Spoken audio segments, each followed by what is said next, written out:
Have you ever wondered how you tell when your septic system's starting to fail? Well, today we're going to talk about that entire issue, and hopefully I can give you some guidance on how do you check it yourself and when should it really become a problem. First thing we got to do though is we got to look at the system we're working with. Today what we have is a dry well. Now, we've covered these in the past, but usually they're accessible by a clean out just like this one. Not to be confused with your septic tank. Septic tanks will also have this exact same type of access point, but the purpose of the one on the dry well is so you can see where the liquid level is throughout the normal course of operation. Dry wells, as they start to fail, they're going to start to fill up with water. And then what a dry well is just a big giant pit in the ground. Usually they're about 8-foot diameter. Most times they're between 5 and 10 feet deep, and they're lined with cinder block and stone on the outside. As the water goes to the tank, we've covered this in the past, the tank is going to separate out all the solids, but you got to put the water somewhere.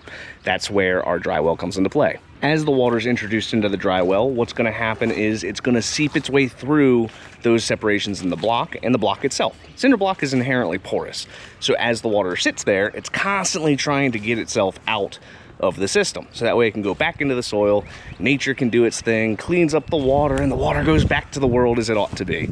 Over time though, that dry well is going to fill up, so that's where you as a homeowner have to measure it. If you're trying to figure out how much life you have left in your system, you have to know what your percentages are. So for sake of argument, we're going to say that everything's 10 foot in depth, just to make it easy on the math, because you know, I don't want to do the math off the top of my head, and I don't need anybody in the comments getting squirrely with me. Before we do that though, let me know below, how old is your septic system? Share your story so that way hopefully we can help out as a community, everyone in this comment section and who likes to view this channel, figure out what's going on with their septic system. So we know we have 10 foot. We know that it's going to fill up with water as it ages. The best thing about a dry well is you can see exactly how full it is as long as you have a clean out. So what you're going to want to do is you're going to want to take a tape measure, and we're going to go right up to that clean out. While we're looking at the clean out, we got to pick a point to measure. So I will always pick a point that is basically facing the home in some direction. So I always make the house, whether it's the side of the home, back of the home, front of the home, I make the house my 12 o'clock. And then I'm going to take my tape measure, and we're going to measure with that measurement all the way to the top of the water. So we measure from the top of the water to the top of the clean out. At which point now we have our measurement. So let's just say that it's 100 inches from the top of the clean out to the top of that water. You measure it again in 12 months. And we see that it lost 4 inches, so we got 96 inches from top of clean out to top of water. Now we know 12 months we lost 4 inches of space in that pit. From there, what you're able to do is you're able to do the math to figure out how much space you have left. It's important, it's easier if you have a camera coming through the outlet line of the tank to the dry well, because then you can measure from exactly where that pipe coming into the dry well is. Otherwise, what you're gonna have to do is you're gonna have to get a mirror or some method to look in the pit to see where is the pipe coming in. And then you count the blocks. So if you count the blocks, now you can do the rough estimate to figure out how far down below the lid that inlet line to the dry well comes. Once you know that depth, now you can subtract that number from your dry well count. What do I mean by this? So if we measured from top of water to top of clean out is 100 inches. We also have to subtract whatever the inlet depth is to figure out how much space we have left. So let's just say, for sake of argument, it's 50 inches from the top of the clean out to the bottom of the pipe coming into the dry well. Now we know that we have 50 inches, so 4 foot and 2 inches of empty space inside of that pit. And so then what we can do is we can do that again next year, and it'll help us figure out exactly how much water's in the system. Now, I'm not the best artist, so you're gonna have to bear with me, but let's just say that this is our dry well. We've got our lid, we have our clean out coming into the system. This is our inlet line. We wanna measure from here to here, so that way we know what that distance is. Once we know that distance, we can do the math to figure out what the distance from here to the top of the water is. If you're trying to figure out where you can get a camera, a lot of rental companies will actually lend you the camera, and the camera will have a revolutionary counter, so that way every time that wheel spins, it's able to tell you how much distance you've gone with the cable. Usually they're not that expensive to do or to borrow. They are quite expensive to purchase.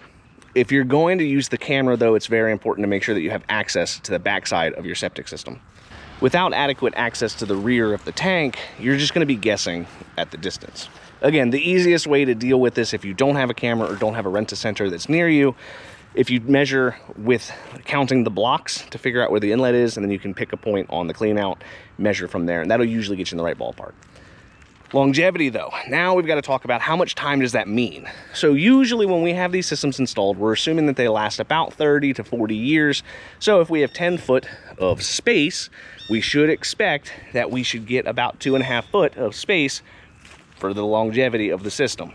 What I mean is if we have 10 foot, every 2.5 feet is roughly 10 years of time. So if we measure 4 foot and 2 inches, we, on theory, should have roughly 20 years before this becomes a problem. As we all know, this world, nothing's ever that simple. So you have to measure it a few times. And all septic systems are you dependent. So the more you use the water, the more stuff you're putting down there, toilet paper, human waste, stuff like that, the faster you're filling it up. So you need to make sure that you measure it a couple times. So if you live in the house, let's just say you pick March 1st is the time that you measure that dry well every single time. You measure it every time March 1st over the course of 3 years, now you're gonna get the average. So if we're losing 4 inches a year, now we're able to figure out, okay, you've got roughly this much time left if we're losing 4 inches per year, meaning it's gonna help you budget for replacement. Septic systems fail slowly. They don't just overnight go bad on you. So if you have a system that's filling up, having good measurements will help you figure out when it's time to replace. I don't know about your area, but over here in Maryland, septic systems can easily get over $20,000. I don't know who's got that kind of cash just laying around, but a majority of us don't. So you're basically buying a car that you can never see and it's buried below your ground and only deals with poop. Not a very fun investment, but it is an investment nonetheless. You have to have this system, otherwise you're not going to be able to flush your toilets well and you're going to run into some problems. That's why you want to have a good budget and data points. More data points will help you to know what's going on in your system. As we've covered in the past, you want to make sure you have a manhole riser on your septic tank so you can pump it better. On top of the manhole riser, you want to also have a clean out like that one, so that way you can see what's going on inside of your system. Modern drain fields will even have observation ports like that so you can see what's going on inside of the trench. Drain fields are a little bit harder to determine how much life is left in them because majority of times you can't see inside of it. Unless you have access to the distribution box, you're pretty much going to be relying on a probe like this guy to figure out what the stone's doing underground. Most homeowners don't have those probes. Now you could get one. They're not that complicated to get, and it's also not that hard to probe the ground, but it's easier when you have access like that so you can see what exactly is going on in your system. This was supposed to be a super easy, quick one on how you measure the life expectancy of your absorption system. Hopefully you found this useful. If you did, you know what to do. Leave a comment below, hit that like button and subscribe, and I have videos posted every day on the World of Well and Septic. Till next time, guys.